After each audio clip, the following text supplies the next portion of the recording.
Rashida's question. Rashida sat reading the newspaper. Suddenly, her eyes fell on a small headline. 100 years ago. How, she wondered, could anyone know what had happened so many years ago? Finding out what happened yesterday, you could listen to the radio, watch television, read a newspaper. Last year, ask somebody who remembers. But what about long ago? Let us see how it can be done. Value about the past. There are several things we can find out: what people ate, the kinds of clothes they wore, the houses in which they lived. We can find out about the lives of hunters, herders, farmers, rulers, merchants, priests, crafts persons, artists, musicians, and scientists. We can also find out about the games children played, the stories they heard, the plays they saw, the songs they sang. Where did people live? Find the river Narmada on map 1 page 2. People have lived along the banks of this river for several 100,000 years. Some of the earliest people who lived here were skilled gatherers, that is, people who gathered their food. They knew about the vast wealth of plants in the surrounding forests, and collected roots, fruits, and other forest produce for their food. They also hunted animals. Find the Sulaiman and Kyotar hills to the northwest. Some of the areas where women and men first began to grow crops, such as wheat and barley about 8,000 years ago, are located here. People also began rearing animals like sheep, goat, and cattle, and lived in villages. Locate the Garo Hills to the northeast and the Vindhyas in central India. These were some of the other areas where 2019, 203 agriculture developed. The places where rice was first grown are to the north of the Vindhyas. Trace the river Indus and its tributaries. Tributaries are smaller rivers that flow into a larger river. About 4,700 years ago, some of the earliest cities flourished on the banks of these rivers. Later, about 2,500 years ago, cities developed on the banks of the Ganga and its tributaries, and along the sea coasts. Locate the Ganga and its tributary called the Sun. In ancient times, the area along these rivers to the south of the Ganga was known as Magadha, now lying in the state of Bihar. Its rulers were very powerful and set up a large kingdom. Kingdoms were set up in other parts of the country as well. Throughout, people traveled from one part of the subcontinent to another. The hills and high mountains, including the Himalayas, deserts, rivers, and seas, made journeys dangerous at times, but never impossible. So, men and women moved in search of livelihood, as also to escape from natural disasters like floods or droughts. Sometimes men marched in armies, conquering others' lands. Besides, merchants traveled with caravans or ships, carrying valuable goods from place to place, and religious teachers walked from village to village, town to town, stopping to offer instruction and advice on the way. Finally, some people perhaps traveled driven by a spirit of adventure, wanting to discover new and exciting places. All these led to the sharing of ideas between people. Why do people travel nowadays? Look at map 1 once more. Hills,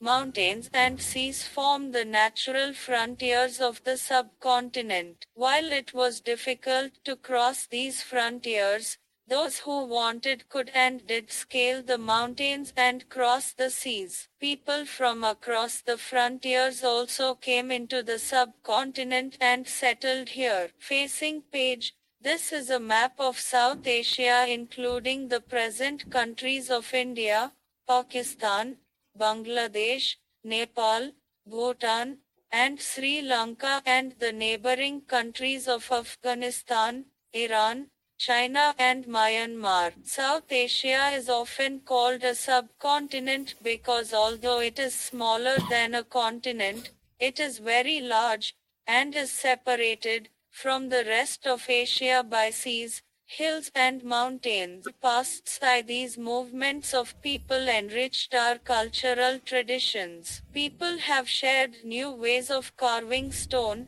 composing music, and even cooking food over several hundreds of years. Two of the words we often use for our country are India and Bharat. The word India comes from the Indus, called Sindhu in Sanskrit. Find Iran and Greece in your atlas. The Iranians and the Greeks who came through the northwest about 2500 years ago, and were familiar with the Indus, called it the Hindus or the Indos, and the land to the east of the river was called India. The name Bharata was used for a group of people who lived in the northwest, and who are mentioned in the Rig Veda.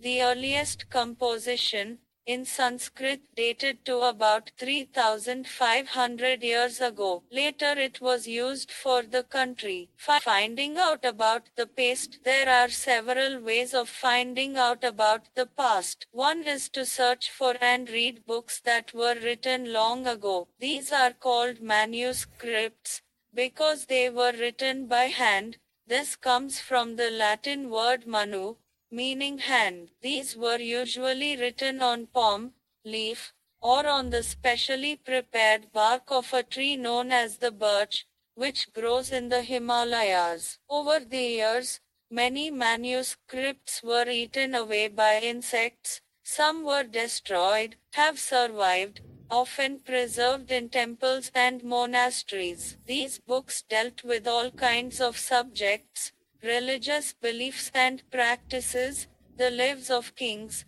medicine and science. Besides, there were epics, poems, plays. Many of these were written in Sanskrit, others were in Prakrit languages used by ordinary people and Tamil. We can also study inscriptions. These are writings on relatively hard surfaces such as stone or metal. Sometimes, kings got their orders inscribed so that people could see, read, and obey them. There are other kinds of inscriptions as well, where men and women including kings and queens recorded what they did. For example, kings often kept records of victories in battle. Can you think of the advantages of writing on a hard surface? And what could have been the difficulties? There were many other things that were made and used in the past. Those who study these objects are called archaeologists. They study the remains of buildings made of stone and brick, paintings and sculpture. They also explore and excavate, dig under the surface of the earth to find tools, weapons, pots, pans, ornaments, and coins. Some of these objects may be made of stone, others of bone, baked clay or metal. Objects that are made of hard, imperishable substances usually survive for a long time. An old inscription. This inscription dates to about 2250 years ago, and was found in Kandahar, present-day Afghanistan. It was inscribed on the orders of a ruler named Ashoka. You will read about him in chapter 8. When we write anything, we use a script. Scripts consist of letters or signs. When we read what is written, or speak, we use a language. This inscription was inscribed in two different scripts and languages, Greek top and Aramaic below, which were used. Archaeologists also look for bones of animals, birds, and fish to find out what people ate in the past. Plant remains survive far more rarely if seeds of grain or pieces of wood have been burned. They survive in a charred form. Do you think cloth is found frequently by archaeologists, historians, That is, scholars who study the past often use the word source to refer to the information found from manuscripts, inscriptions, and archaeology. Once sources are found, learning about the past becomes an adventure, as we reconstruct it bit by bit. So historians and archaeologists are like detectives, who use all these sources like clues to find out about our pasts. Did you notice the title of this book?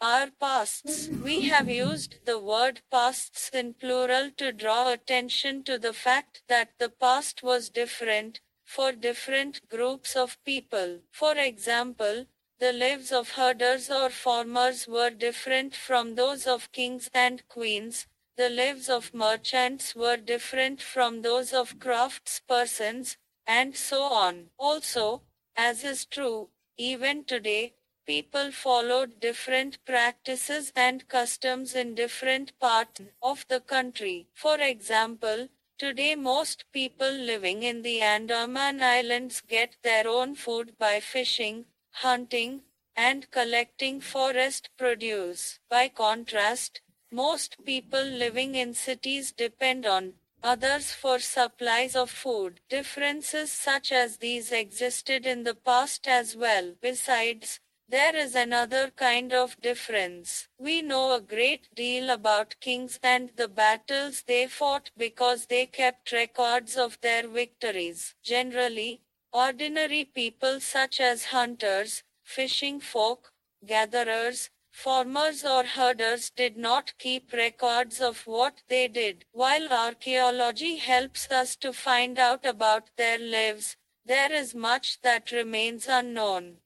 What do dates mean? If somebody asks you the date, you will probably mention the day, month and year, 2000 and something. These years are counted from the date generally assigned to the birth of Jesus Christ, the founder of Christianity. So, 2000 means 2000 years after the birth of Christ. All dates before the birth of Christ are counted backwards and usually have the letters BC before Christ added on. In this book, we will refer to dates going back from the present, using 2000 as our starting pointers with dates BC.